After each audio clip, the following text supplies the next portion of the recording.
Hi, this is Daryl Myatt from Keller, Texas. Today is Tuesday, August 3rd, 2010. Let's have a look at what's going on today. You've undoubtedly heard of this clash between some Lebanon soldiers and Israel soldiers. This is all over the place. I've seen this on 4 or 5 websites that I check out on a daily basis. Let me just read. This one is out of Arut Sheva. It says, Lebanon says 3 soldiers killed in clash with IDF. Lebanon said 3 of its soldiers and a journalist were killed in a rare clash with IDF forces at the northern border around noon today. None of the Israeli soldiers were injured. Now, this story was earlier today. I'm not sure if they've had a different tally since this story came out or not, but this came out, oh gosh, what time is it now? This came out about 10 o'clock this morning, Texas time in America, so it could be a different count by now. Let me continue. The Israeli Foreign Ministry said it holds the Lebanese government responsible for what it called a grave incident when the Lebanese army fired on the IDF while its troops were patrolling within the blue line that the UN has marked out as the international boundary. Minister of Foreign Affairs Avigdor Lieberman has instructed the Israeli diplomatic delegation to the United Nations to file a protest with the UN Secretary General and the Security Council. In a statement to media, he said that the IDF was operating along the Lebanese border in coordination with UNIFIL.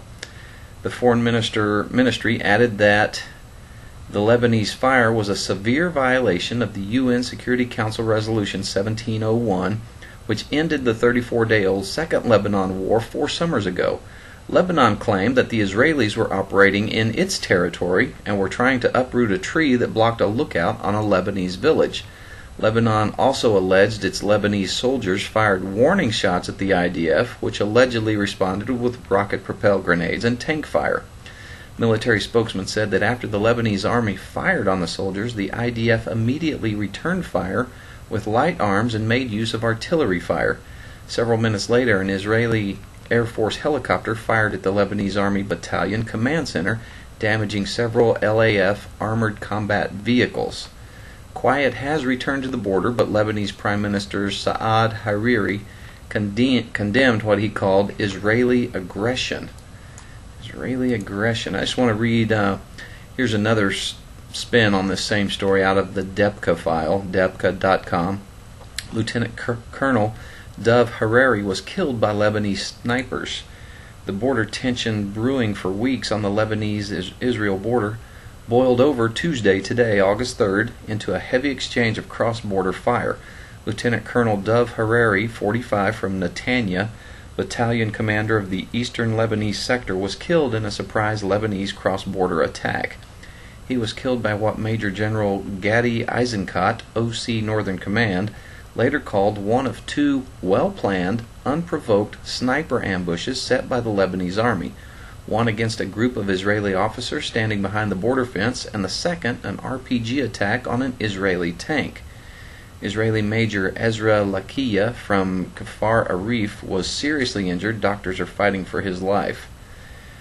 So, a little skirmish across the border ended in the death of 3 Lebanese people and a journalist, according to the first story. Tensions are getting high over in that area, and this will probably continue to be something else. Now, the Israeli government is saying they are holding the Lebanese government responsible. Wonder if they're going to take their aggressions out on the Lebanese government buildings, or who knows. Of course, we're only going to hear what they allow us to hear. I've scoured several websites looking at this story, and all of them seem very similar with a few different takes on the same story. But anyway, that's what's happening over there. Here's a story out of WashingtonTimes.com. It says, bombers' missiles could end Iran's nukes. Pentagon has planned for attack. Now, this kind of gets me. I mean, if you're going to make a war plan against somebody, should you publish it? Should you make it known to the public? Just doesn't seem right. Years ago, stuff like this would be spies giving away secrets, but this says a Pentagon strike against Iran would rely heavily on the B-2 bomber and cruise missiles to try to destroy the regime's ability to make nuclear weapons. analysts say, after the top U.S. military officers said a war plan is in place. The missiles, fired from surface ships, submarines, and B-52 bombers, would take out air defenses and nuclear-related facilities. The B-2s would drop tons of bombs, including ground penetrators, onto fortified and buried sites where Tehran is suspected of enriching uranium to fuel the weapons and working on warheads. It will be primarily an air attack with covert work to start a velvet revolution so the Iranian people can take back their country, said retired Air Force Lieutenant General Thomas McInerney. Sorry. He's a former fighter pilot. He said the B-2s would fly over Iran while cruise missiles would be fired offshore. The operation would last several days, he said. And they go on to tell in more detail what this strike would look like. I find that amazing. They're just making this info available to anyone. Here's a story out of the JerusalemPost.com. Netanyahu says peace talks to begin in August, this month. Prime Minister says direct negotiations with Palestinians will start in 2 weeks. Prime Minister Benjamin Netanyahu announced at a ministerial meeting that direct negotiations with the Palestinians will begin by the middle of August. Netanyahu added that at this point he had not received any Palestinian peace program. He said there is no change in settlement freeze conditions. So, let's see if they get together and talk peace. Who knows? We can only pray for it, right? Here's another story out of IsraelNationalNews.com. Jerusalem answers Abbas demands with more building. Jerusalem announced yesterday additional building in a large part of the capital where the Palestinian Authority, backed by U.S. President Barack Obama, has demanded that Israel halt new construction for Jews. Only for Jews. Now, I don't know about you guys, but I have a problem with this. You can't specifically target a race or a religion or a certain group of people and say, you can't build here. That's racist. That's discrimination. We don't allow that. This is 2010.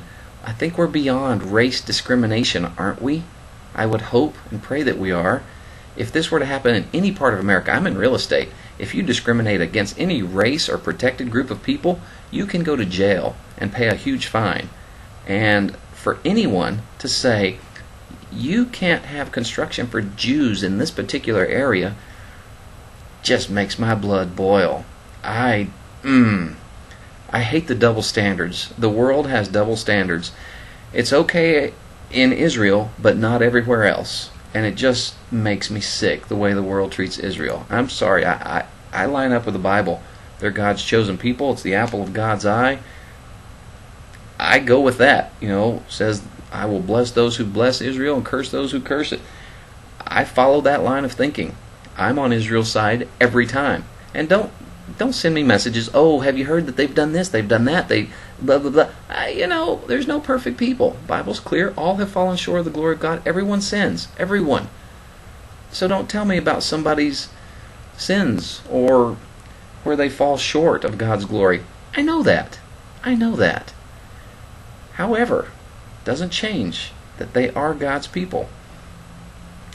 So anyway, Jerusalem announced 40 housing units in 4 buildings approved Monday, followed by 2 weeks. The permission to build 32 apartments, all of them part of a planned 220-unit project. And this is home to approximately 50,000 people, some of them Arabs. So, they're not going to keep this freeze in place after September if nothing comes about from the freeze. They put this 10-month building freeze hoping the Palestinians would come to the table and negotiate, but they did nothing in that time. Nothing. So what's the point? Oh, stop building and we'll think about talking peace. Oh, but y'all keep the building from the Jews. No, don't let the Jews build. Heaven forbid the Jews build something. Here's a story out of IsraelNationalNews.com. Found it a little strange. Jihadi animated clip shows sword decapitating Obama. This new jihadi anti-American incitement features an animated clip of a sword beheading U.S. President Barack Obama. Other candidates for beheading in the clip are U.S. Secretary of Defense Robert Gates and U.S. General David Petraeus and Pope Benedict.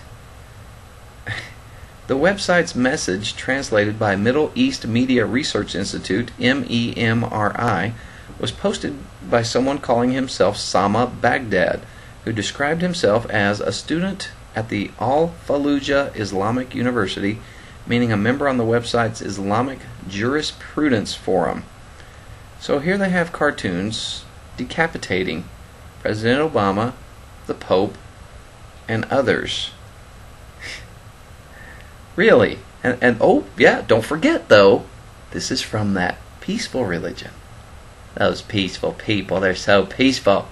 Just behead everybody. It's so peaceful. It's a peaceful way to die, don't you think? It's over like that, and you can see your body detached from your head. That's pretty peaceful.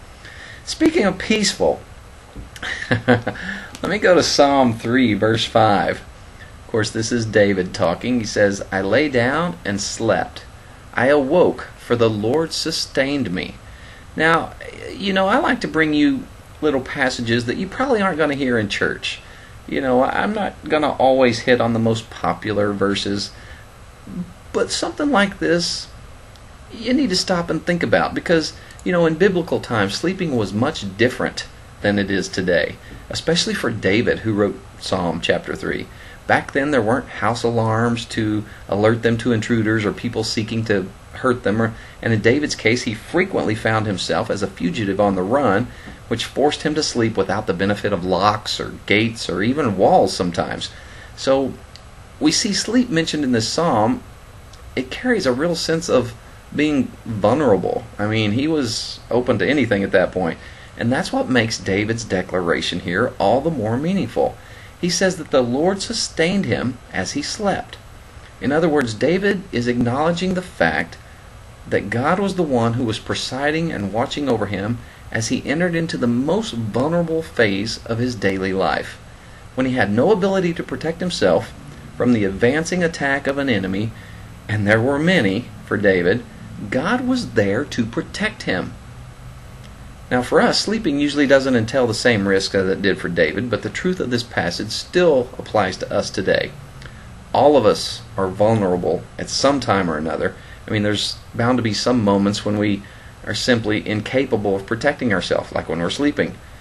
And it's then that God Himself is our great protector.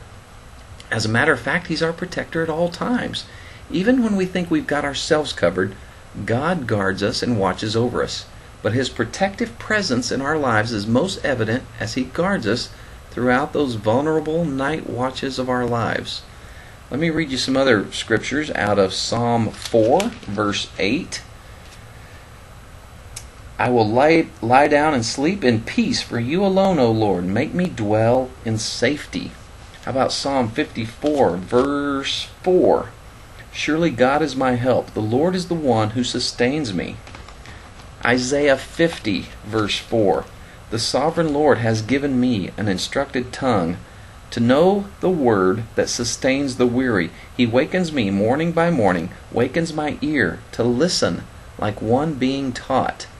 Let me go to Deuteronomy 23, verse 14. Is that right? Yes, 23:14. For the Lord your God moves about in your camp to protect you and to deliver your enemies to you. Your camp must be holy, so that He will not see among you anything indecent and turn away from you. And let me finish up with 1 Timothy 6, verse 17. Command those who are rich in this present world not to be arrogant, nor to put their hope in wealth, which is so uncertain, but to put their hope in God, who richly provides us with everything for our enjoyment. You know, there's going to come a time, probably very soon, when we're going to need to rest in the fact that God watches over us and He protects us and He will provide. The Israelites were in the desert for 40 years. God fed them, gave them water, and gave them everything they needed. He can do the same for us today. Same God, He doesn't change. God bless you. Good Lord willing, I'll see you again tomorrow.